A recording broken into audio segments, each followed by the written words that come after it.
What's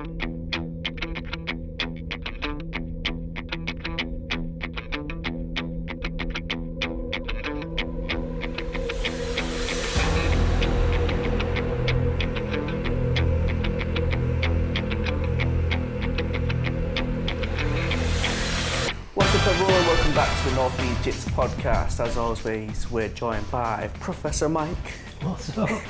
With a croakier voice today. Extra gravel for breakfast. Extra gravel. And we're joined by Andy Bone, who I guess we'll just come out and say Andy's the new member of the team. He's the programme director here. So he is the programme director at Gracie Bar Round A Leeds. Indeed. So we'll be doing a little deep dive, a little interrogation for Andy. Yeah, it's in the middle here, we just need a spotlight like that. Yeah. Now we'll just be having a chat. And he's on probation too, right? So if he completely cocks this podcast up, he might actually not be the programme director. If he ruins the content for a week. Yeah, if his prison sentence and stuff starts coming out. Stuff he didn't tell me in an interview then. Well, straight in at deep end. Yeah. Before we grill Andy, why don't we just catch up? We've had a little hiatus, little enforced break for a week. Oh, yes. How did you find it? Well, I found it pretty awful, to be honest, because I was really poorly. So those guys that don't know, Mike and I both caught COVID, and we had to shut the academy for a week. We didn't have to shut it, we chose to shut it, and I think that's worth stressing for people who perhaps didn't get the full story at the time. There was a point where I was considering staying open with a number of assistant coaches delivering the classes, but we just felt, for two reasons. One, we wanted the quality of the instruction and the experience to be maintained, and therefore we weren't prepared to allow that to drop. So that's one reason. But two, and probably the most important reason, was we felt some responsibility within the community to create a bit of a fire break. And I think what I'm most proud of, because it was a very difficult decision saying we're going to close, because that's against all your instincts as a business owner. But actually, there's been a number of members since who've tested positive who would have come training, both adults and kids, and therefore would have likely spread it to other people. So by having a 7-day, or whatever it is, 7 days? Yeah, 9, 10 days. Yeah. Kind of split, a fire break, if you want to call it that. I think we've actually done some positive stuff in the community anyway, which is good. Yeah. And that's what we're here to do. And you got it pretty rough, didn't you? I got it very rough. Yeah. If you've had it, you know. If you've had the kind of like half-baked version that you seem to have, then I don't know, man. But no, I did really quite tough. I'm just putting it down to your age, mate, you know. It could be age. I'm double jobbed too. Like, I was expecting it to kind of wash over me, but... That's what was worrying for me, because you expect symptoms to be less severe, don't you? Like you didn't. Yeah, I think the vaccine's supposed to give you a immune system on a bit of a kickstart. But I mean, everyone knows how much I was doing before. I think my immune system was seriously compromised, and I was running on empty for a number of weeks. So when I got it, and then the first 2 days I was dealing with the business and the fallout from that constant message. Literally for 2 days, I was laid in bed with a laptop and 2 phones, just going bing, bing, bing, bing for 2 days. Got all that done, and then it was like, okay, and then I got really ill, and then I had like 72 hours, a period of about 72 hours where I didn't eat anything, I hardly woke. I slept for 2 lots of 24 hours and never got out of bed, apart from getting to the bath, which was the only place I could kind of soothe the aches and pains that I had around my pelvis and my hips, which were significant, and the thing, I think, in COVID. Like that muscular inflammation in the joints. I mean, you use that area quite a lot anyway, don't you, with Jitz and... Yeah, so maybe that's just was getting used, I don't know, but the lower back, the hips, the pelvis, I think, is a thing in COVID where if you are active, you tend to feel it in that space, and it was pretty brutal, like. Yeah, especially, I mean, for rowing as well, like, those are all kind of just the biggest hinge, isn't it, that you use?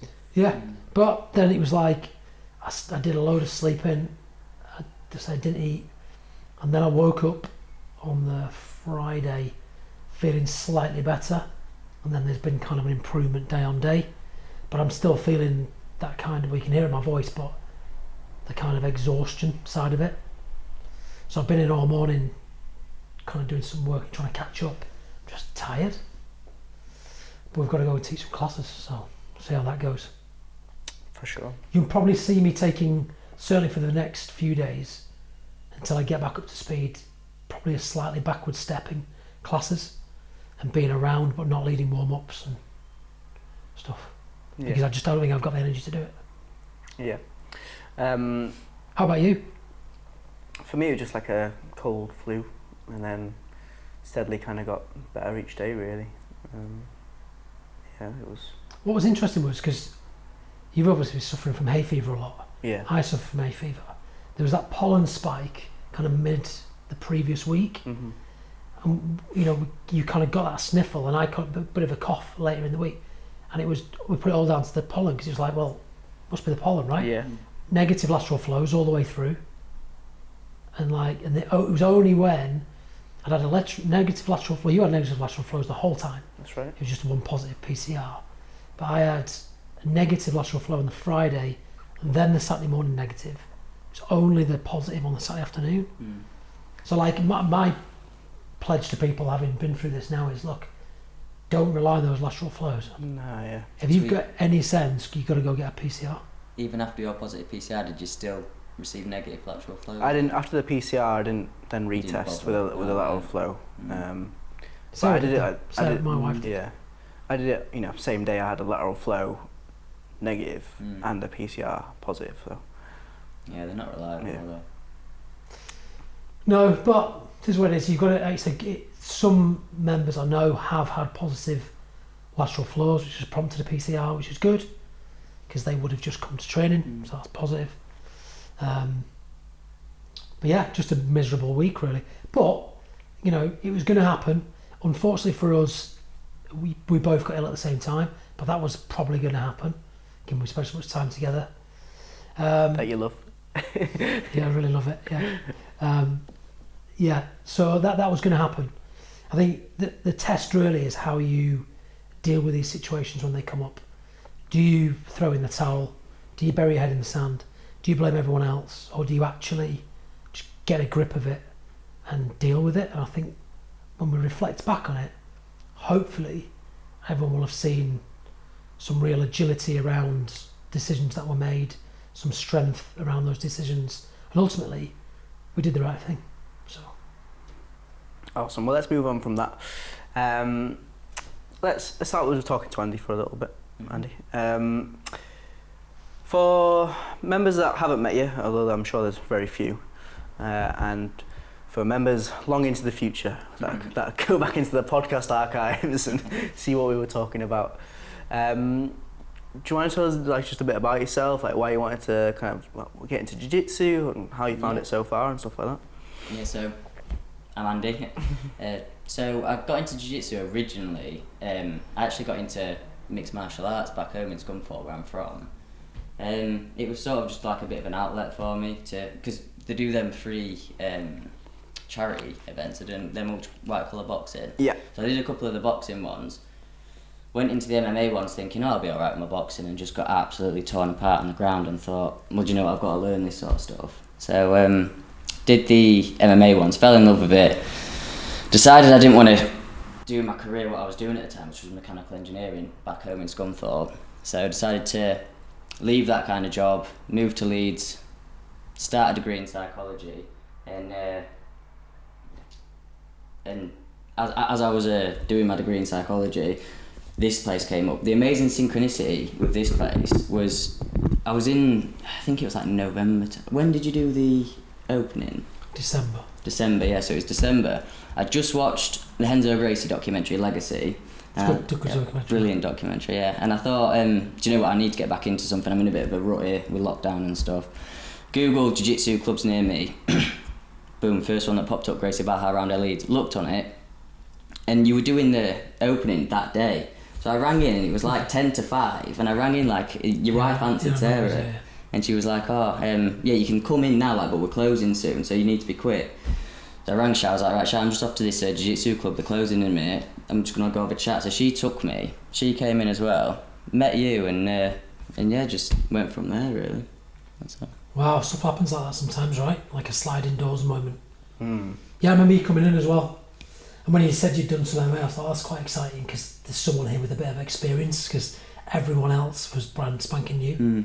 I remember talking to you, I think we stood around there for a little while, chatting, and then we stood in the foyer there. Oh, that's right, because Cleo popped up, didn't he? Yeah, that was when the you police were turned up, yeah. Oh yeah, you did, yeah. With a wind up, yeah. Oh, that's good. I didn't realise it had happened for you like literally like that though. But that's mad, isn't it?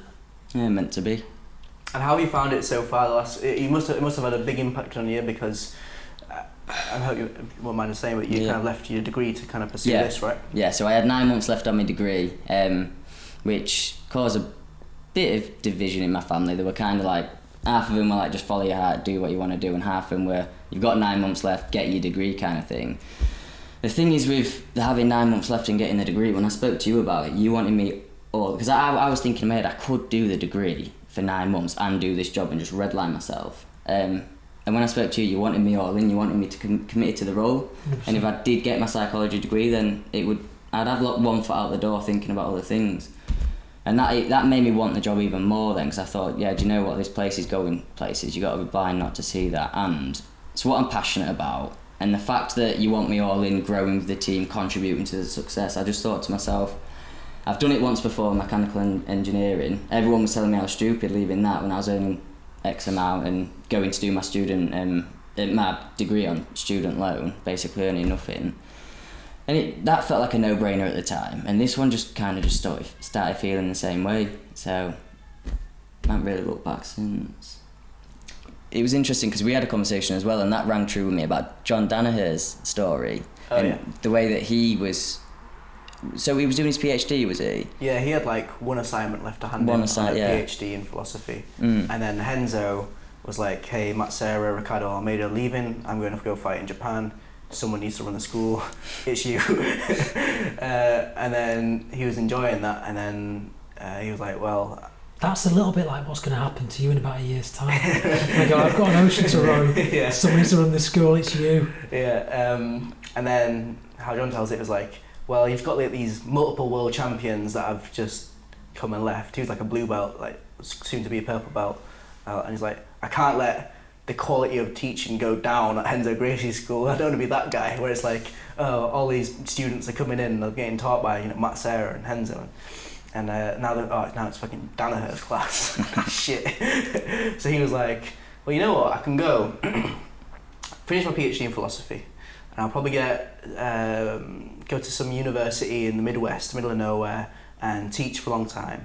Hopefully publish some papers that get recognised, so maybe go to a nicer school, teach there for a long enough time to get a tenure, and then probably look to finish that up to retire. And he's like, well, I don't really like academia, I just like philosophy.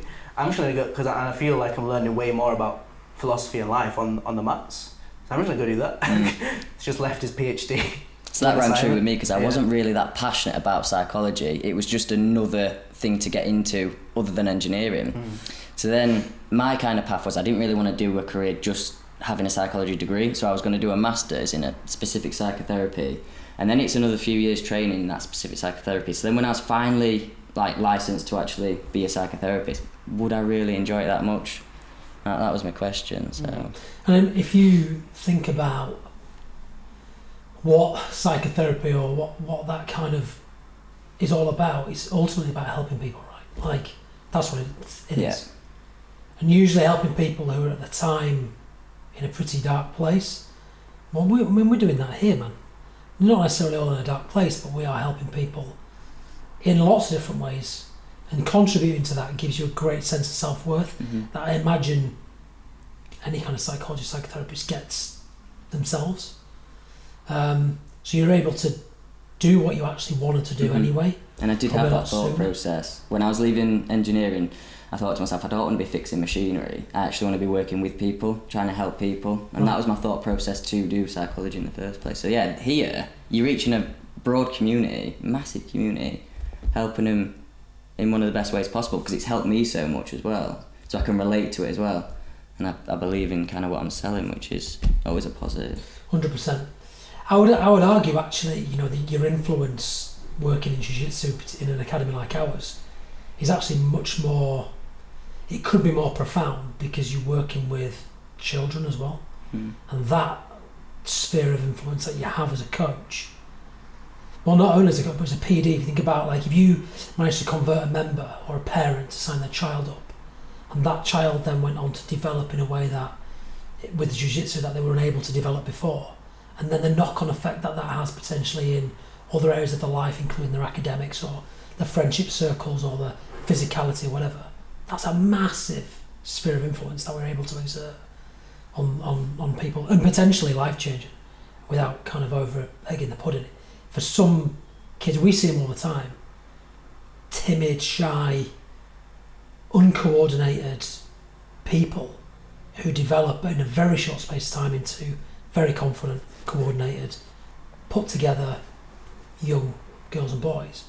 That will just kick on to all aspects of their life going forward, and that's huge. And we should never lose sight of that kind of impact more broadly. When we talk about helping people, we tend to talk about the adult members, but I think the impact we can have on the kids is even greater.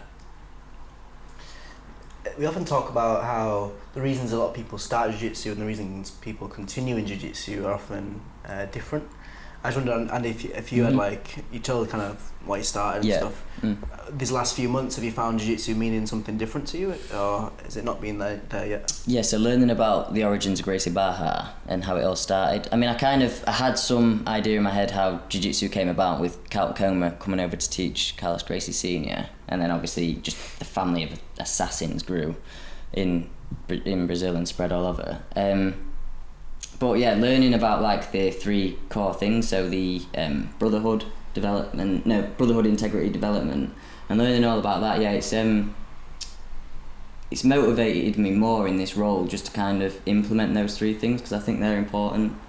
But in terms of my jiu-jitsu, that's come on leaps and bounds, obviously, since I've started training here, like, massively. Obviously, first time ever training in the gi, a lot different. I'm looking forward to the no-gi classes, but starting to really love the gi now. At first it was very weird, like with the grips and stuff, and 1 minute I was getting choked out with my own collar and it was like, what? Not used to this, but yeah, now I've enjoyed it. Yeah, and you kind of just alluded there that we've got some no-gi classes starting soon,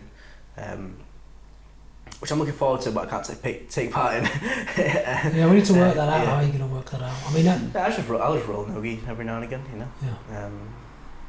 Do you want to announce that now then? Is like, should we just have another exclusive and just... Yes. I just dropped a bombshell. So on Monday nights at 6 till 7, there'll be a no-gi class, GB2, so that's 3 stripes and above on a white belt, and you'll be able to roll without the gi. And well, the main difference, obviously the difference is, you don't have the grip, but beyond that, what do you find are the differences between gi and no gi, Mike? I mean, the main difference is the fact that with the gi you're able to take away some of your opponent's physical prowess. So because you can hold on to them and you can almost pin them down using that fabric, you're able to slow down the movement and control the pace and the distance of the match. With no gi you can't do that as well because you don't have as good a grip, so good a control. So it can favour people who are highly dynamic in the movement and highly physical. There are less options around submission and control as well in no gi, but because it's boiled down, then it creates its own kind of flavour, which is slightly different. I kind of like it. I do like it because I tend to favour the back game a lot. So taking the back and strangling is still the same in no gi. And it definitely improves your movement and your ability to create angles and control with your body rather than just focusing on grips. And that's something that takes time to develop. New people tend to just hold on, but actually you want to hold on at the right time or using the grips in the right way. So it teaches you a lot of different things. I like both, and I'm proud that we're going to do both. We'll always be a predominantly gi-based school though, because I do believe that the gi teaches you much more around, because you can't favour just blasting out or something. You have to escape technically. If someone's got hold of you in the gi, I think you just develop a more technical game. Yeah. I think sometimes my technique improved a lot training no-gi more because, especially with pinning, it's like, there's like guys I was like, oh, first time I roll with them no-gi, and like, my pinning wasn't good enough. But then like, a month down the line, we come down and like, I've just focused on the way to how I use no-gi grips, you know, like, whether it be, you know, side control, grabbing on that far lat or something like that. My ability to pin someone improving a lot through doing no-gi, again, because there's so much less friction and less options with how you tie someone up. So there's so much more options for them to escape. Tends to be your body angle though, like I was talking about, like your body angle and your ability to create pressure in your body. That tends to be the thing that pins them, not the actual grip, I think. Yeah, you could get more around and grab that lat, but actually that's not the thing that's stopping them escaping. It's the connection between your shoulder then and their neck, or your chest and their chest, and the way that perhaps now your knees are off the floor to create more pressure, where before your knees were on the floor. Yeah. And things like that, all the little things you perhaps aren't noticing. Those are the things that can carry over to the gi game and be really beneficial. It's fun as well, people really enjoy it because it is a bit more lively. You can't slow someone right down as well. So that's happening on Monday night. I'm teaching that on Mat 2. Whilst Coach T teaches GB1 on class on Mat 1. Then there'll be GB2 live training, which is going to be gi or no gi for GB2. And you'll be able to roll whichever one you want, as long as your partner agrees. Can't have one person in the game, one without. That'd be just weird. But like, you could literally take your jackets off and just roll no gi if you wanted. Yeah. One of the things, you know, I think we talked about in a few podcasts with some people, it was like how the no-gi seems to rise, and sometimes rise at the moment, and a few people have said like how in the past, you know, it ebbs and flows, like there's a peak and stuff. I tend to think, obviously without any historical context or knowledge of actually like seeing that it might be a bit different this time, in that the way it's the marketing power of some of the companies like Flow, who really are pushing like Road to ADCC this last week, or the Who's Number One, or Fight to Win, that kind of stuff, and how good those kind of marketing shows are, is creating a cultural change within Jiu-Jitsu, to more emphasis on that. Because even though I train predominantly in the gi, enjoy the gi, I don't watch IBJJF, say the Chicago Open that was on last weekend.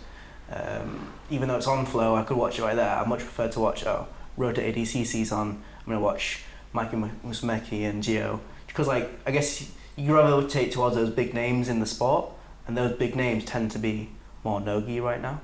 Similar with like how UFC started to, you know, a lot of people come into UFC knowing the one athlete, whether that's throughout the history of being, you know, Josh St. Pierre, or Conor Ronda, John Jones, because they kind of see these big people that are outside, that transcend the sport. Then it's the marketing though, isn't it? Because and this I find this sometimes hard to reconcile. It's purely the marketing and the money. Oh yeah. There's nothing that makes no-gi more exciting than gi. In fact, if you watch a lot of ADCC matches, they're pretty boring. There's two guys on the feet, kind of wrestling and slapping each other on the back of the head, and not a lot's going on. You've got now like the kind of the Death Squad lot and all that who came out and they started beating everyone, and that opened it up a little bit, and a lot like Gary Tonin and Gordon Ryan and that opened it up a little bit. But actually, for me anyway, it's no more an exciting spectacle than a really high level gi match between Lucas Lepre and Marcelo Garcia, or someone of that level. You know, that's still a great spectacle. There's just no money behind it. Yeah. And I think it's the way it looks optically to people. Yeah. Two people in pajamas kind of evokes a certain thing that people just can't really get with. Where people in, you know, emblazoned rash guards with rippling muscles, which tends to be the no-gi thing, hence the physicality side of things, tends to sell more. Yeah. I also think tournament based is just a bit harder to sometimes watch than just knowing like oh, there's these two guys, and then you get a bit of a backstory on each of them. They get like the pre match kind of conferences. I mean, they did it with Meta Morris. Remember Meta Morris when that came out? Yeah. They had the high level gi matches then, and then they had like the Hodja Bushesha thing, and Polaris have done gi matches. So it can be done, but for whatever reason, and I don't know if it is just the way it looks to people in gi, or perhaps over time there has been people stalling a little bit in gi because you can stall easier. What do you think of the debate surrounding like the self-defence aspect? Which one translates better? I mean, my personal view is you have to train the gi because people are going to grab hold of you. Simple as that. In most confrontations, a grip exchange ensues, right? Where someone grabs hold of someone else. The only time you're not going to go hold of someone is if you are fighting at range, and actually too much range means you're not fighting at all. So unless you're in the pocket duking it out with hands, which no one's doing because no one's skilled enough to do that, unless you're Floyd Mayweather or someone like that, or box regularly, you're going to grab hold of someone when punches start flying. And as soon as they grab hold of you, if they've got anything to grab, even a t-shirt, you may as well be training the gi. Because no gi, the reason it's rash guards or tops off is because you literally not hard to grab. Can't grab the shorts, can't grab anything. And that's why it's so slippery. So I think if you're going to learn self-defence, you ought to be training in the gi, personally. Interesting. I mean, for the competitions I've booked so far, the Manchester one and the Leeds one, I've booked gi and no gi just purely because if it's worst case scenario and I'm out in the first round, at least I've competed twice kind of thing. And if I'm travelling all the way to Manchester, like you say, why not? Just doing both.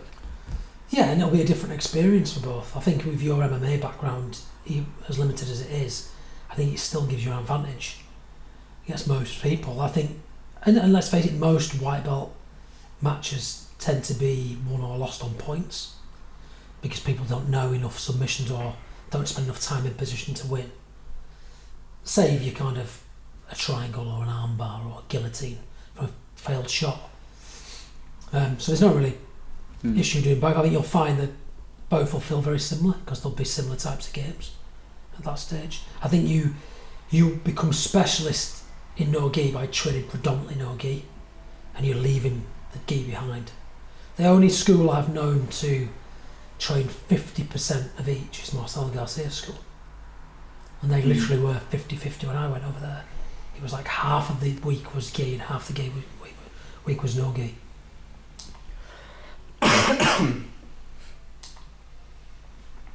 Got a little question. Just on that, sorry, can I just finish on that point? So what I perhaps envisage, and I think you're right, I think there's this popularisation of submission grappling. No, that's not jiu-jitsu. It's called submission grappling.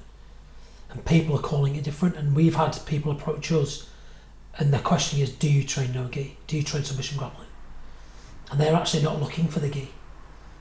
I wonder over time whether or not as a business, an academy, we do start to add more submission grappling into the curriculum once we have more coaches to underpin the GB1 curriculum. Maybe, because, you know, I've talked recently within the membership around the danger of doing things like heel hooks when you don't really know what you're doing, or certainly when the person doesn't know how to defend. Very dangerous in terms of its ability to knock you out for months. But I see no issue with training those kinds of submissions early, or earlier than brown belt. I don't think you should wait until you're a brown belt to train them. I think you should be doing them, but you should be doing them in a class which is specifically designed around that. And that's where I see maybe in the future, you know, maybe we do submission grappling classes. Maybe we do ADCC rule classes. Do you know what I mean? For GB3 program, for blue belts and above or whatever. Might be a nice little thing to think about. Yeah, that's something we did Wednesday nights at Bondi. It would be GB3 ADCC rules. I would all practice for that, which was fun. But yeah, I think that's actually one of the reasons why I guess IBJJF allowed heel hooks in no gi, black belt adult division, and brown belt adult division, I think, was to address that rise of submission grappling and how many more people were looking to tournaments outside of IBJJF because of the expressed use of the heel hook that wasn't being allowed at IBJF. I think that was in recognition of that, basically. Which is just interesting, but like I say, yeah, one of the cool things I think about us is how adaptive we've been so far, especially on timetables and things like that, and with the foresight we've put forward for that. I think yes, as soon as it makes sense to do something like that, and if it does make sense to do something like that, I think it'll be quite simply implemented. We'll definitely do it. The limiting factor, of course, right now is coaches. Yeah. And so people have asked us before, why didn't you just bust some coaches in from somewhere? I just don't think this club wants that. I think it would potentially undermine the culture and what we're building together as a group of people, not us, but the 266 members we have right today. So I'd like to kind of again state, and ask people, if you've got an interest in coaching in the future and developing people, get in touch, because I'm looking for assistant coaches now. And those assistant coaches will turn into blue belt coaches within a very short space of time. And those blue belts will have the opportunity to coach and teach GBRL classes as blue belts. And that's what I want. Because when that happens, and we can underpin the schedule with a group of blue belt coaches, then we can start to add at the top. At the moment, I can't do any more than I'm doing. You can't do any more than you're doing. You've got a full-time job to do on top. So, if anyone wants to get involved and be part of the team, the staff team, get in touch. Sure. Before we finish out then, we've got about 10 minutes or so, and we'll just talk about this. Got a question coming in from Cass, or two questions. What's the best advice you've been given related to Jiu-Jitsu? Who gave it to you? And how has it helped you? And then a second question he asked was, have you trained any other martial arts, judo, kickboxing, etc., and how have they compared to Brazilian Jiu-Jitsu? Do you want me to tell you the first one again? No, I've got it, mate. But do you want to go first, or do you want me to go first? You can answer I can't answer the second one because I trained taekwondo as a kid. Did a little bit of boxing in the Marines, but that's it. So I have no adult experience doing martial arts. I had no interest in martial arts at all because I knew they were. Well, I felt they wouldn't work, so I was never interested. I will answer them both first then. The best advice I've been given by two people, it was the same advice really, but it meant different things to me at different times, but it was the same thing really. Was one by Mike, which was, he told me just don't tap. Yep. And where I went, it was like I was kind of giving up the submission too easily, where I should have fought for it a bit more before it was really there and on. I remember that day. It is a careful one because I don't want people to start not tapping. I think what I was trying to say to you is I felt you weren't rolling to your full potential. Yeah.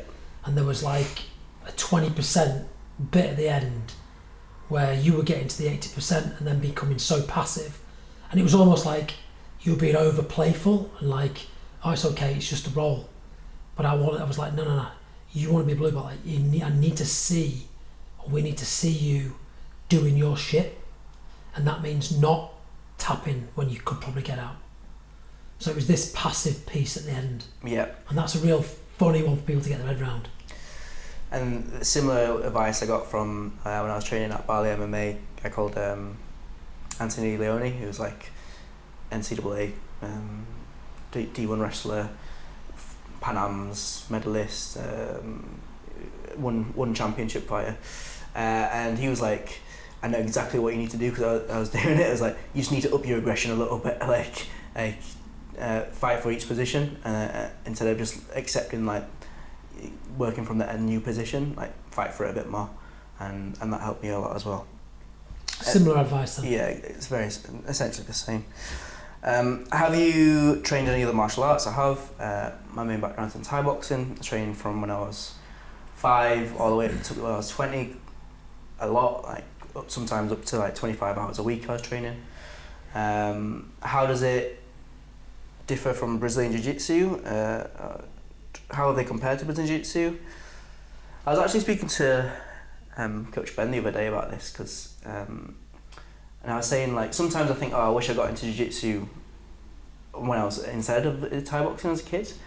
But then I was thinking, well, actually, if I was an adult now, I wouldn't have started Thai boxing, because I'm too soft. Like, and I think back at like how difficult Thai boxing training is, like physically and just on your body. Like, I don't think I could do it. Like especially not in the way I was doing it. Hard sparring most of the nights. I wouldn't be able to do that now. Just being mentally softer and not wanting to be beat up as much. I find the physical, while jiu-jitsu is still like super physically tough, and it's in a different way to Thai boxing, in a way that I think is easier to do as you get much older, whereas Thai boxing's very painful. You can spar a lot more, right? It's like the funny stats aspect of kind of martial arts is the sparring. So like with Thai boxing and stuff, you can't really go hell for leather all the time, so you're going to get brain trauma, aren't you? Whereas jiu-jitsu, it's... I find that a lot of people make that argument, but I don't necessarily always agree with it.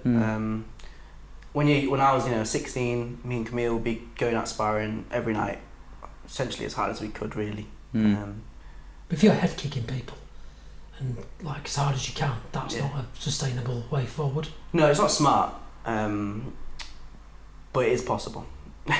When you got shin pads on and things like that, it's a lot different from when you're actually fighting. You couldn't fight. But that is something to recognise, though, right? Because that's not full sparring. That's sparring with pads on. I'm not playing it down, but it is. That's like putting a head guard on and boxing. The reason you have to wear that because you can't take the trauma in sparring. With jiu-jitsu, there's no bodyguards. There's no softening the armbar because you've got a padded elbow piece on. It is what it is, and you're strangling people to sleep. I guess if you mean full sparring in the sense that you're fighting every night, as in that you're doing full Class A rules, then you won't be able to do that. Like if you were just doing it with your mate and stuff, you know each other's boundaries and. Whereas I'm talking about sparring in the sense of we're not holding anything. I'm not pulling punches. I'm not really pulling kicks in, but there is the. Shin pads and gloves, not so much saving them as much as it is often sometimes saving your own shins and your hands. But that's just my experience, and how I've found it so far, at least.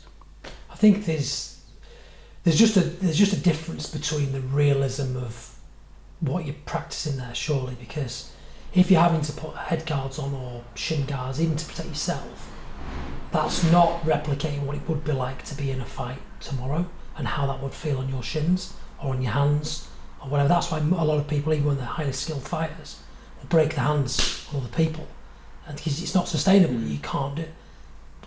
And I always come back to jiu-jitsu, but jiu-jitsu isn't it? Because we're not striking anyone.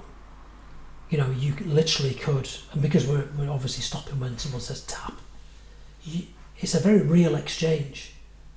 Very, very real, isn't it?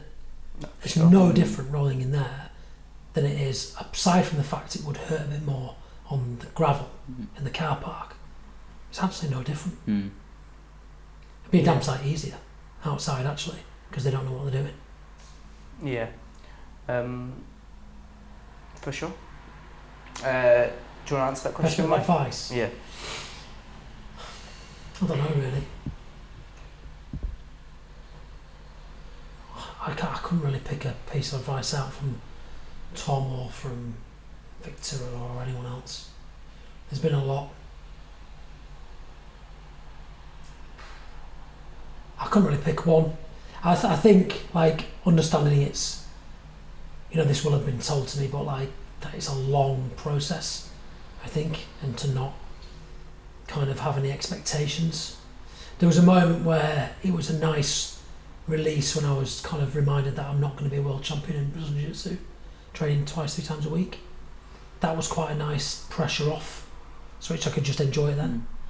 And then I once remember Victor saying to me that I was pausing in all the wrong places, and that there are safe places in jiu-jitsu to go where you can have a bit of a rest and trying to discover and understand what they were. That's, important, and often only realised through experience. But going hard at the wrong time is what tires you out, and it's why white belts feel the 5-minute rounds the end of the world, and a black belt can roll 8, 10-minute rounds, because they're going hard at the right moments and not at the rest. There's a couple of pieces that I can't remember, but I have a very bad memory anyway. That's Andy. You got any advice so far? Not really been doing it that long. Bit of advice that you've gave me before, like when we were doing our privates and stuff, you said let these words ring in your ears, and they have been ringing. I remember you said them words exactly. Scramble, like getting into scrambles constantly and being like, rather than just being flowy. I think it's every kind of white belts thing, innit, of just going mad and not just taking a breath and actually letting the technique go through in your head, like letting it process. Otherwise you're just not learning anything if you're just going mad all the time. So yeah, I've really tried to just get the reins in and just take it steady. Those are I think that thing about those safe spaces or safe spots in jiu-jitsu, that's where it gives you time to think. You've got to engage your brain when you're grappling, because if you're not, if you're blinkered here and you're not constantly kind of cognizant of what's going on, you are in a fight, and you can't practice like that because there's no growth. You're only getting fitter, but you're not expanding your horizons. You should be completely aware, or trying to be aware of what's going on, not just in your little space, but everywhere else on the mat, and what your opponent's doing right now that's causing you the problems, and what you need to do to overcome those problems to create problems for them, which means you'll move one step ahead in the chain. And you've got to try and get your head around that, and it can only come with kind of aptitude for jiu-jitsu. And you can only have aptitude when you are slowed down to a point.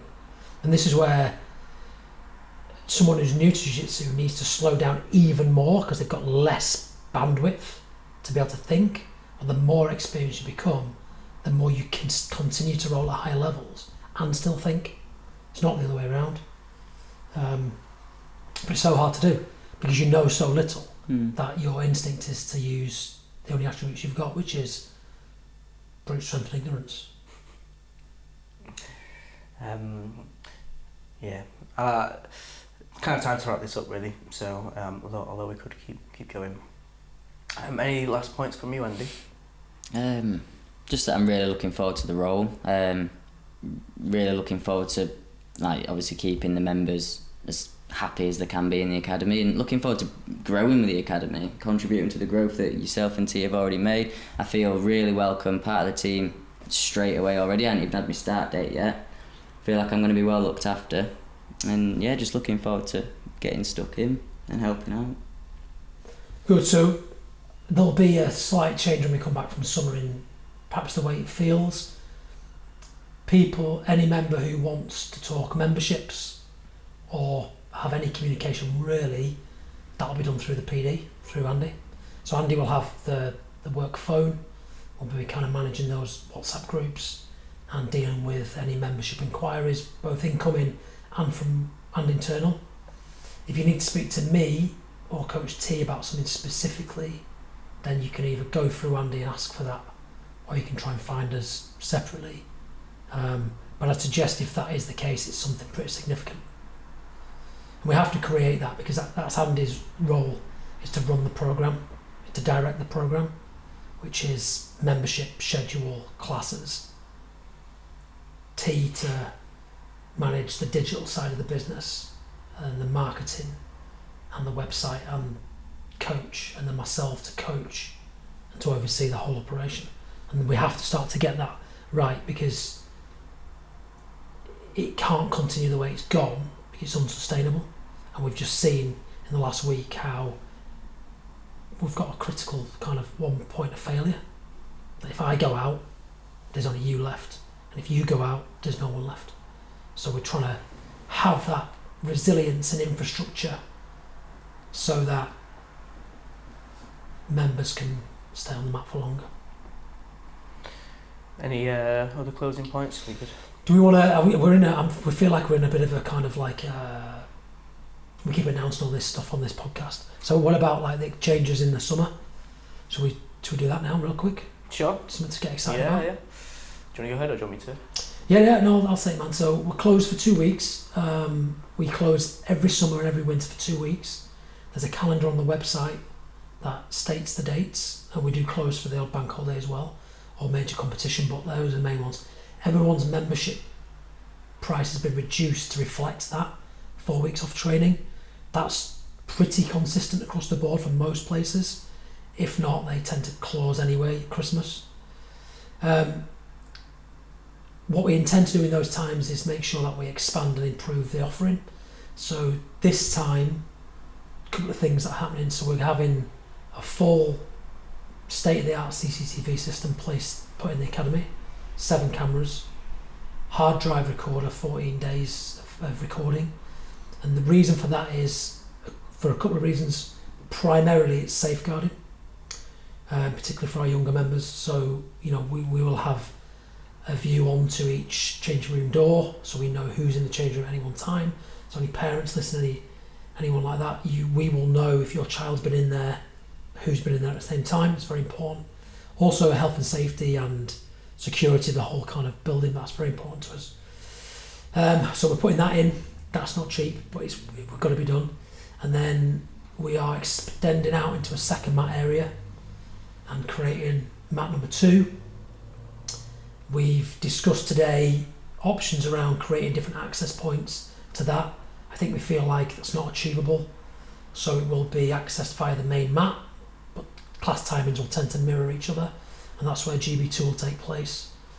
And then we are just returning some plans for the reorg room, which is going to be a quieter space for a premium membership, which will be announced in the autumn, and it will be a gym area, state-of-the-art, Beaver Fit probably, which is some of the best kit you can buy, a little mini sauna for 2, and some CV equipment, stretching, mobility, and everything in between. And that will, like I said, be a premium membership, but a place to go and be a bit quieter, get your lifting in, get some recovery in, and again elevate what we offer to another level again, because you're not going to find that kind of level of gym space in the Brazilian Jiu-Jitsu Academy in Leeds. It's not going to happen. So lots going on. The reorg seminar as well. Oh, big reorg seminar on the 28th, yeah. That's free to members, by the way. Yeah, I think there's a few people who will have places that don't currently have places now, because I know there's 2 people I think are on that list that can't make it now. Cool. Well. Oh, one more. Oh yeah. And in August and September there'll be 2 free Indegard seminars around movement and health. Again, just trying to add a bit more value out to members and dovetail in with our Indegard friends. So I can't remember the August date. That's for competitors, but then the 4th of September I think is for general membership, and we won't allow competitors to go to both. Yeah. So there'll be plenty of spaces there, and that'll be how to stay healthy, how to move well, stuff you can do to stay on the mat for longer, etc., etc. Awesome. You'll find all of those dates on the Academy calendar on the resources tabs on the website. But until next time, thank you, Mike. See you on the mat. Thank you, Andy.